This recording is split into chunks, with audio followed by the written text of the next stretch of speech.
Welcome, everyone. We've got Gus from PowerISA. Obviously, we've used right there. Boom, boom.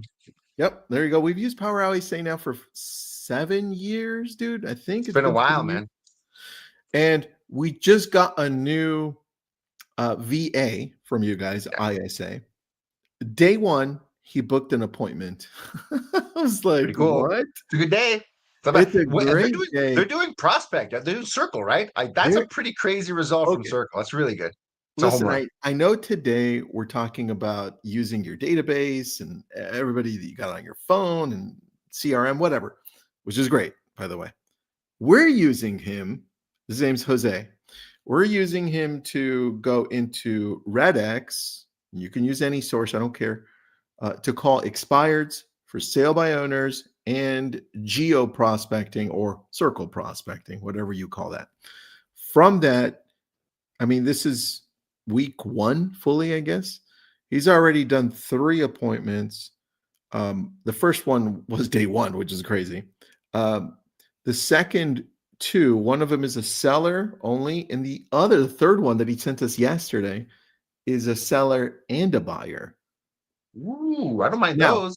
Me too. That one is January, so we had to call her up. We said, "Hey, this is who we are." Just initial. But dude, I'm really happy. I wasn't sure. I was like, good result. That's a good result. And you know, the funny thing, this is so funny because we're talking about something completely different. But the funny thing about prospecting, Tristan, I'll be honest with you guys. You know, 100% transparent here. About 2 or 3 years ago, I thought it would have been over by now. To be really honest with you, with the iOS updates and then the compliance stuff, and it's become harder and harder to do, right? That's why you need partners like RedX, like all these other tools, like to stay compliant, right? But I thought it would be over by now, Tristan. And you know what's happened this year, 2025? It got way better. Like the connection rate is up, everything got better. And I was actually masterminding with this with other people last week, other people that do a lot of outbound, and they're like, "Are you seeing this too? Or is it just am I just lucky?" And they're like, across the board, it's amazing. And we're not sure why, but because the compliance thing is still there, it hasn't gone away, right?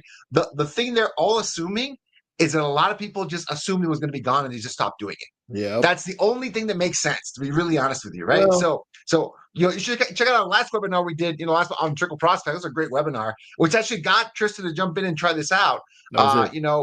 Everyone should try it. Like, everyone should give it a shot. Circle Prospect. It's got this reputation of being like a really slow burn. And, I don't know if it's going to work out. It might take 6 months, it might take a year, or it might not, to be really honest with you. So you should try it. You should try it, but let's jump in on the topic at hand, right? People didn't jump in for a cold calling webinar. That was last month. We're talking about a brand new one, new stuff. We're talking about, because what's old is new again. What's old is new. That's why we're talking about the new stuff today. How to rekindle old leads. And Tristan, I got the inspiration for this one. And I got a lot of, I don't know if, there's a lot of people on here live. I got a lot of email when I sent this out. I got DMs. People DM me. So that's when I know a topic kind of hits home for people. Like, they're messaging me about the webinar like weeks before, right? Like, oh my goodness, man, how do I do this? Gus, I gotta go to the webinar. Like, go to the webinar. We'll be talking about it, kind of throughout. Because this is a really interesting topic. And Tristan, I'm not gonna lie, this is the first thing you brought us on to help you with, which is, hey, you've got how many tens of thousands of, like, what's your database look like, Tristan? 140,000 people. Yeah, and you, I think at that time you had like acquired a new team, and they brought in another. I forget how many thousand. I was expanding at that point. When I brought you on, we had just finished having our best year. We were like 120 million in volume. I think it was like 9 years ago. So it was 9 years ago. There you go, 100%, like right then. So like, hey, let's take this on, because when you're operating as a team, and you see the assets that you have, there's a few lead levers you can pull as a team leader, as a team owner. And if you're on the team of one, well, then you still are the team leader, right? There's only a few levers you can pull. You're either gonna reach out and work your own database harder. You're gonna buy more leads. You're gonna make more cold calls. But when you create an asset like a database, you've got to make sure you're getting the most out of that asset. asset, right? It is an asset Yep. to your company. And for the purpose of this class, this webinar, I'm going to really talk about, I'm going to refer to database in the term of unmet leads. Because I think that's that. Because if you want to talk about the met leads, that's the other webinar we did a few months ago on database domination. I got a lot of Yep. email about that one too. It was a good one. But so go check that one out from August. But this one is about unmet leads in your database, old internet leads. Okay, everyone's got them. Don't lie. Everyone, especially if you're on this webinar today, I would love to see in the chat, like, drop a number, ballpark, how many leads are in your database. If it's a dozen leads, drop it's a dozen. If it's 100, 200, 500, 1,000, 1,000 plus, I would love to see some examples of people, how many old internet leads, right, are in that CRM of yours, right? So let's see if anyone is brave enough Old to internet give us some leads. examples on this one, right? I'm going to use Let one us of our. know. I'm going to use one of my smaller CRMs, and Okay. I've got like I'm going to just 4,300. 4,300. I love it. I love it. When I was as a real estate agent, like the most I think mine got was about 2,500, right? But internet leads, and I was primarily back in the day. I was primarily doing Google PPC. It was Meta ads. We still weren't there yet. When I was doing this, right? So I was 2,500 primarily Google PPC leads. So Okay. that's kind of the size of the opportunity that I had. Hey, Tarek, thank you. 10,000. Holy cow. That's a big database, a big That's set of pretty opportunities. big. That's pretty massive. That's pretty massive. And when you're talking about working on these leads, and most of these leads, the majority of them, the ones I'm referring to, are uncontacted. Okay. You either have never gotten in touch with them or they fell off, Tristan. Just because you have a good conversation early on doesn't mean that they're going to respond a month later, 2 months later, 3 months later. Usually the different teams have policies. If leads are unresponsive, either between 3 to 6 months, if they're not responding to anything, they usually go into a pond. If True. it's a well-run system, they're going to make their way into like out of your active list, right? They're not going to be leads you're actively At that working. point, we lose the connection too. Yeah, 100%. Right? The possibility of connection. Yeah, it makes it way harder. It makes it way harder. So one of the things that you want to make sure is you have some kind of process to get these leads across the different stages, across the different funnels, right? So really important to really understand that part of the process. But there's different ways, there's different strategies that you can take on, right? So wild leads, we already kind of went over this. You already paid for them. Here's another really interesting thing: an internet lead that is a year old, 2 years old, 3 years old, Tristan. There's a chance they might be further down in the funnel than they were when they first spoke to you, okay? Because you might have gotten them on social media, which is not as real estate context heavy as like Google or some of the portal leads. They're at the very top of the funnel, and a year or two down the line, they might actually be further down in the funnel, right, and ready to go. But you might not even know that, right? Why? Because they're not responsive to any of your materials. They're not responding to your listing alerts, not responding to your emails or texts, the automation. They're not responding to newsletters. They're not responding to anything. So you're assuming, oh, they're just dead, right? Yeah. And that's why I really like tools like Fellow. Like that. For me, the killer feature of Fellow, I had a lot of them, but the one that's like the cherry on top is that monthly report of properties sold and sellers and buyers within your own database. That is chef's kiss, right? Because that lights a fire under people. And you actually realize, hey, this lead has been unresponsive to me for 6 months. Oh, they actually bought a home. Oh, they actually sold their home. Okay, well, that would have been good to know, okay? Just because the lead is not responding to you, Tristan, doesn't mean they're not responding to somebody else, okay? That's true. They're not responding to you. They're not engaging with you. They might be engaging with someone else. It might be an active lead. It's just not your active lead, okay? That's why I think old leads can be a potential gold mine, all right? And there's different strategies to handle these leads. I don't want to say there's just one way to do it. There's many ways. Like I said, a lot of these CRMs, a lot of the value of these CRM systems is all the automation they have to try and get leads to engage after the fact. You've got, the YLopos of the world. You've got, FollowBoss itself, Lofty, GGMS with Sierra Interactive, Sierra on its own. You've got all these different tools, a ton of them. And one of the things they're really good at is the automation piece, okay? That's honestly, why you need a CRM for internet leads. If you're generating internet leads and you don't have one of these really powerful CRMs, I don't know what you're doing, right? Because the one of the huge value add is these engagement systems. They try to just give them they're throwing out fishing hook lines, right? Just trying to get someone to bite on one of those hooks, trying to get them to bite on one of those hooks. Great, that's awesome. Another strategy to engage with old leads that are unresponsive is retargeting. Okay, retargeting ads. And if you don't know what that is, that's going to Facebook, Meta, Instagram, and putting in their information, trying to match them up with a Facebook or Instagram account. It can work, right? And you're trying to feed them ads, give them offers, trying to drop offers in front of them, offers of properties, offers of information, offers of access to new properties, whatever it is, trying to get a response, Mm-hmm. What I want to focus on today, though, because all those things can work, but here's the kicker. None of those are going to be effective if you don't have a strategy for the third one, which is direct response. You got to call them and you got to text them. Okay, call them and calling and texting from a real person too. So I'm going to say that again. None of the first two are useful unless you nail the third one. Okay, that's really, really important, which is direct response. That's what you got. You have to have a strategy. You have to have scripting. You have to have an action for that.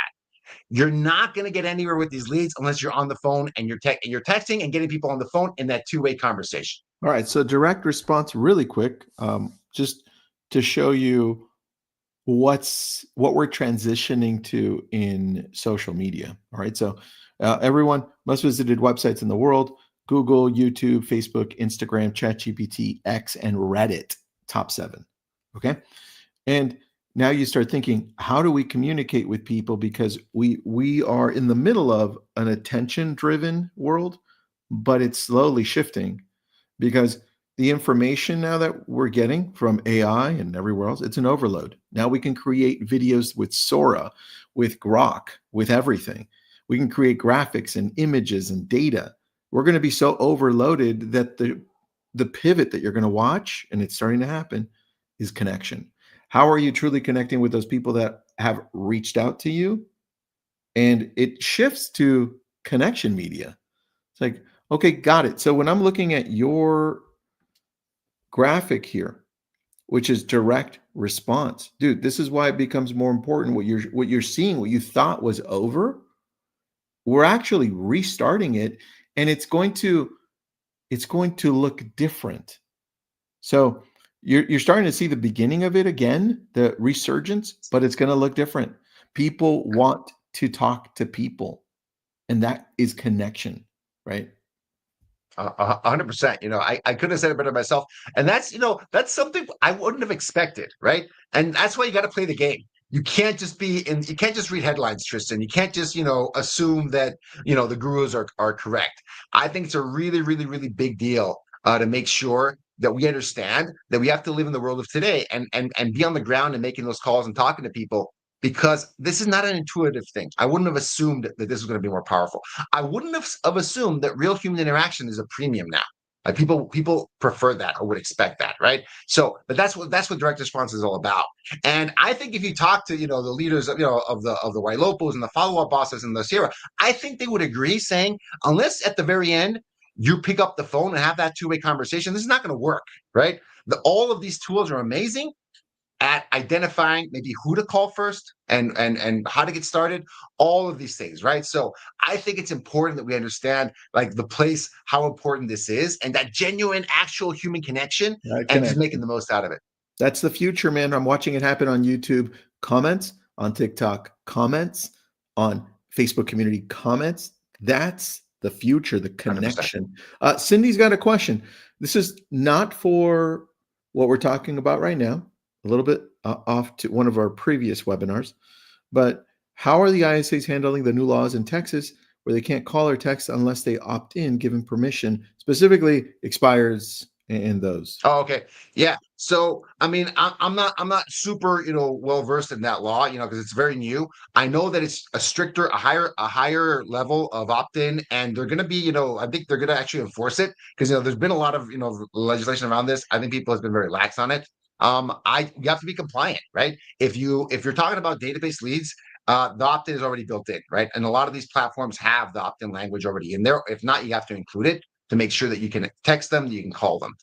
Expired and cold calling, I'm not sure how that law affects expired and cold calling, to be very honest with you. I know it was contextual as texting and making sure you had like opt-ins for SMS and you had to be like insured, right? There was a lot of, you had to jump through a few hoops to make sure, you were like insured and bonded to do like SMS marketing. So Cindy, I'm not super informed on how that would affect expireds.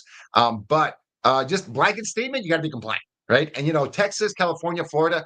So I'll take Florida out of it. Texas and California are the strictest when it comes to these kinds of regulations. Be compliant. We work with a lot of clients in Texas and California because like aren't half the real estate agents in the U.S. in Florida, Texas, and California, something like that, right? So we have a lot of clients working out there, and I'm not going to say it's easy, but you got to make sure you're working with your managing broker or your compliance person in your brokerage, and you're doing it the right way. Tristan, we've gotten ISAs licensed to make sure they call in some of these areas, right? Because you have to be licensed to work there. So I mean, there's ways to be compliant. There's ways to be compliant. You got to do it, right? No ifs, ands, or buts. Got to do it the right way. Cool. So what should you expect from these kinds of activities, right? So I'm already super realistic with people, right? I'm not, if you call about 1,000 old leads, you're not going to get 100 appointments. That's just not going to happen. I wish it did. It'd make my job a lot easier. A realistic expectation is a 1% conversion rate. I see it over and over. It can be, let's say, plus minus 20%, right? About a 1% conversion rate. If you call 1,000 old leads, you'll probably get 10 qualified buyers, and they might even be booked directly to appointment or a life transfer. And this is coming from ISAs, right? But I think the numbers hold up regardless of who's making the calls. If you don't have an ISA, you are the ISA. Like if you're making these calls, if you've got 1,000 old leads, a good rule of thumb should mean you're reactivating 10 qualified buyers or buyer sellers into the pipeline, right? Because you're calling these leads. And a lot of them are going to need more nurturing, 100%, but they are raising their hand that they're still active buyers. I think it's the biggest signal you're looking for. Are they still actively looking in this market? I love it. So how do you do this? This is the how. We're going to get into the how, okay? So this is a really standard rekindling campaign that we run for a lot of our clients. Sometimes people join PowerISA to do something completely different. But then we see that they have like 8,000 leads in their CRM and they go, hey, shouldn't we do, I mean, of all the things you want to do, that seems like a really big, juicy target we should probably start with first, right? There's a lot of benefits to calling all internet leads. Your ISA gets some reps in, they get to practice on some of these leads that aren't your highest value leads, right? They're older leads. They can make those calls, get better, sharpen the axe on some of these older leads. I like doing this. And a really simple campaign you can run 1 week period, 2 phone calls, 2 text messages, and you're okay. It's okay to leave voicemails for some of these leads, okay? Because you're just trying to figure out where they are in the journey. You're not making an ask. You're not asking for an appointment. You're not asking for anything. You're just asking them if they're still actively looking. And I'm going to get into the script on the next slide, but it's really, really important to pick up the phone and make sure you're trying to make that connection, okay? And this is the simplest script ever, Tristan. Simplest script ever. Hey, Mr. Lead, I saw you were active on our website, and you can even mention the website, right? They're not going to remember. You can make it more legit. Hey, you were on, iloveventurahomes.com, and I saw you were looking for homes in Ventura County, right? I just want to ask you real quick. Did you already find a property, a great home, or are you still looking? Easy. That is it. Okay. And I probably made it a little bit too wordy. You could actually make it a little bit more succinct than that. Just, hey, I saw you were looking for homes in Ventura County a while ago. I just wanted to ask, did you find a great property? Or are you still looking for something? Simple as that. Simple as that. Mm-hmm. And this is how I know this is such a simple script? Because we've had AI deliver the script, right? For some campaigns. This is, and before people complain, this is before the FCC made that illegal to do, right? But we're calling, because they hadn't opted into AI calls. But before that, we were having AI do this. Like AI could call 1,000, 10,000, 100,000 old internet leads and just ask them that really simple question. If it tends to be very straightforward, AI can do a decent job at this, right? But okay, let's take that off the table. I only bring that up to tell you it is that simple. Like a robot could do this because you're just asking the question. And if the answer is different than hanging up or then saying no, then it's a conversation starter. Okay, it is a conversation starter. Have you already found something great, Tristan? Or are you still looking? Everything starts to answer that question. Are they hesitating to answer? Are they not really sure? Okay, that's the door opener, guys. Ask them why. Okay. Well, I mean, not anymore. Okay. Well, maybe it took you a while to say that. I'm just curious. Like, what's the story behind that? What's holding you Yeah. back? Right. Oh man, it's these interest rates. Well, I bring good news, right? Like they've inched down a little bit the last couple of months, and people expected to go down a little bit more next year. What are you thinking about getting? I redirect to the right question. If you're going to move, where are you going to? Tell me a little bit more about that. And the goal of these rekindling campaigns, I cannot stress this enough. The goal is not to book a bunch of appointments to go see properties. That's not it. You're thinking about the wrong thing. Yeah. It is to find qualified, motivated buyers and sellers that are already in your database to get them to raise their hand, Tristan, just to tell you they exist, remind you they exist, right? So that is, and it is. I'm not kidding. It is the easiest conversation you're ever going to have. Hey, you were on my website a while back looking for homes in Ventura. I just want to ask, did you already find a great property? Are you still looking? You can call them on the phone. You can text them that. You can leave it on a voicemail. And it is a pretty high converting script to response. People will respond to that because they don't want to waste anybody's time. Oh, oh no, I'm still not anymore. I decided to do something different. Okay, great. You know what? I'm waiting for next year. Oh, I'm waiting for interest rates to come down. All of those are door openers. I don't see that. That can even be like, what Greg Harrelson calls a smoke screen. It's a smoke screen objection, right? Tell me more. I want to know more. Always approach these with genuine curiosity. There's a story behind it, right? Okay. Are you willing to tell me a little bit about what that story is? Ask the question. And whether it's you or your ISA, it's just asking that question 30, 40, 50, 100 times a day. How do you train your ISAs to ask those questions? Oh, so great. Okay, that's a really good question. So it's really about two things. Okay. One is making sure you listen on the call, which sounds really obvious. It's actually not. You get nervous on the call. You want to get to the script. And the other one is trying to find some genuine curiosity in every call you make. Every call you make. Because they're giving you some clues to what the real intention is. Remember, even though, Tristan, technically these aren't cold calls, they aren't because they're opt-in leads, but like they have no idea who you are, right? And early on, they have no idea even why you're calling, okay? So they're not going to be very forthcoming off the bat.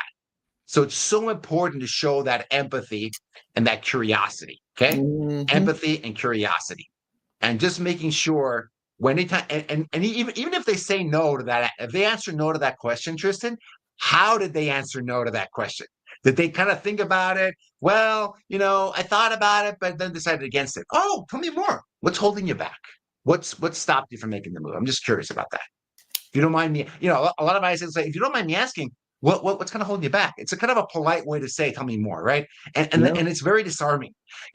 Tristan, if you'll allow me, what's holding you back? I'm just curious about that, right? And it's you giving them permission to ask the question, right? If you don't mind me asking, Tristan, let me know, like, what's holding you back from making that move? Let's say you were thinking about it a year ago, not anymore. What stopped you? And just sometimes people want to talk about themselves, and it can be comfortable doing that, right? Not everyone's going to respond to you. Not everyone's going to engage with you. Like I said, 1% conversion rate to qualified buyer. But if you have a lot of leads, that's a lot of qualified buyers that you're kind of bringing out from the woodwork, right? 100%. And Tristan, every team that we do this for, the results are just new. It's never what they expect. It's always a lot more than they get because the reaction usually is a little bit of anger saying, why didn't we do this before? Like, oh my God. Yep. Because what people don't talk about when we talk about calling old leads? Because like I said, 1% conversion rate to qualified buyer. You know how many unqualified buyers there are? Not because they can't buy a home, because they already bought a home. Okay. They already sold their home. That is, again, I feel like that is a signal to keep going. But for a lot of team leaders, that's a bitter pill to swallow. Figuring out how many buyers moved on without them, right? Oh, yeah, I already bought a home earlier this year. It was great. Thanks. Bye. Oh, yeah, I bought a home last year. Oh, I bought and sold, 6 months ago. Like that hurts. That's not great news, but it is a signal that there's responsive leads in your database that are transacting. I think that's good news. I understand. I have a lot of empathy for people that feel like, oh my God, like I lost that, right? I get it. And you're not wrong. But look forward. There's responsive, motivated buyers and sellers in your database. Keep going. Okay. So then along those lines, one of the other things that happens is we as agents tend to gravitate to the people that are ready now. So the challenge that we find is that we don't do a great job following up. So how does your team follow up? And then what are best practices that you've seen? 100%. We're talking about that direct response part, right? Once you get that response, Tristan, once you've qualified that buyer, still actively looking, still looking in your same area, get all the information, then it becomes a follow-up game. Okay. And I like the word game because you should look at it as a game. It's not, you shouldn't get frustrated with leads that are not at the right point, right? Because it comes through on the call. If you only ask questions that are relevant to transaction ready buyers, if you only care about that, they're going to disqualify themselves from not from buying, from working with you. Okay. If you only ask them, are they pre-approved? Do they want to go see properties? And then almost hand them off with the idea that, oh, okay, well, Tristan, when you're ready, give me a call back and I'll go show you homes. That's not, people don't want that. Like, that's not a great experience for buyers themselves. That's why True. I think you should approach it with this follow-up game in mind. What we recommend for our clients and for ISAs is to follow up value first. What do I mean by that? You don't call them up or text them a month later saying, "Hey, Tristan, just checking in, just touching base." Like, that's what everyone does. Okay, they get multiple of those messages every single month. That's not what you're gonna get. That's not gonna get a response. Okay, what is gonna get a response is something valuable for them. Okay, value first. What do I mean? Tristan, I just saw a great property hit the market. I think it's great looking and it's well priced. Would you like me to send it over? That's the text. That's the voicemail. That's Okay. it. Because you're That's not how going I to speak to send them right away. texts. That's it. That's you know how likely they'll respond to that? It's like a High. 99% response rate on that. They might say no. They might say, no, I'm not ready yet. Great, perfect. I love it. Thanks so much. I'll follow up. If I find something great, I'll send it your way. Right? Perfect. It doesn't matter if they want to see it right away, but they're going to respond to you, right? If you've got a special offer, right? Hey, guess what? One of our clients did this with their ISA. They said, hey, and I forget, I think it was like a discount on their escrow or I forget what it was. It was like a discount on one of their vendors. Hey, I just want to let you know, one of my vendors is running a really great deal. I just want to let you know that they're offering, $1,000 towards your closing costs, right? And I think that's a really great deal. I just want to let you know if you're interested in taking advantage of that, this guy's ready to go, right? So to tell them about a special offer. Like, what is it? Why is it more enticing to work with you at any given point, right? That's great. Recent closed deals. If you have a case study, like a testimonial, even if you don't have like a recording, I don't care. You've got the story to tell them. Hey, Tristan, no way. You're not going to believe the deal I got one of my buyers on new construction. It is amazeballs. 1.9% interest rate for 24 months.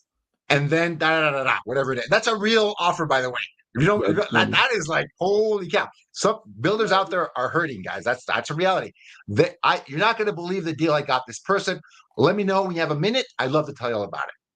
That is interesting like anecdote that I want to hear about. Okay. So you really should think about your follow-ups as opportunities to give them these different offers, these different values, right? So that's how you should think about follow-up. Not about, are you ready to sell? Are you ready to buy? No. I have this really valuable thing to share with you. Do you want it or not? The answer is going to be different than that, right? The answer is always almost going to be yes, or it's at least going to leave a really positive impression of you, because you should measure. Like, I love what Barry Jenkins, Coach Barry, right, member of Lockwood Agents, he says you shouldn't measure these interactions by how quickly you can set the appointment, right? That's a losing proposition for a lot of these leads. The question you should ask is, how quickly can I add value to their search, add That is the value to that key. journey? That's the right way to think about it. That is the key. All right. So tell me about this 54 nurtures in 30 yeah. days. This I just recorded this case study last month. This is a client of PowerISA. They hired an ISA, and the first thing they did, and their intention was to help them with their inbound leads, but they had 6,500 old leads, and they started the first month, and immediately the team got 54 qualified buyers back into the pipeline that they had no idea were there. That's Right, crazy, and they dude. had that's crazy good. Like, how much are those worth in the marketplace, right? If you're getting those from Zillow, Tristan, that's $600 a pop, right? An active qualified buyer into your lap. That's $600-700, per lead in a lot of these markets, in the premier agent markets, right? It's crazy the value you can add by having someone. But this is the challenge they had. They had a very productive team, very successful team. No one had the time, the patience, the effort, the energy to go through 6,500 leads and find the most responsive, the most qualified ones, and hand them off to the team. They That's hired because an it's IC to help them out with draining. that. Great. That's a home run. That's really a home run result for them. Yeah, and I think that's because it's draining, man. You go over and over and over and over and over. It is not fun. Once you're done, like the first few calls, you might be energized. By the time you get to the 30th call and they're not picking up, it's not fun, right? And here's another example. This is Rodolfo. He's out of Seattle, Washington. So this is a really good. I want to qualify this one. This one's the other one's a home run. This is a grand slam home run, right? Because he had also thousands of leads in his database. I don't think he'd ever called them. I'm pretty sure because he got 55 appointments in 60 days, right? Oh Just God. from calling old leads in his database.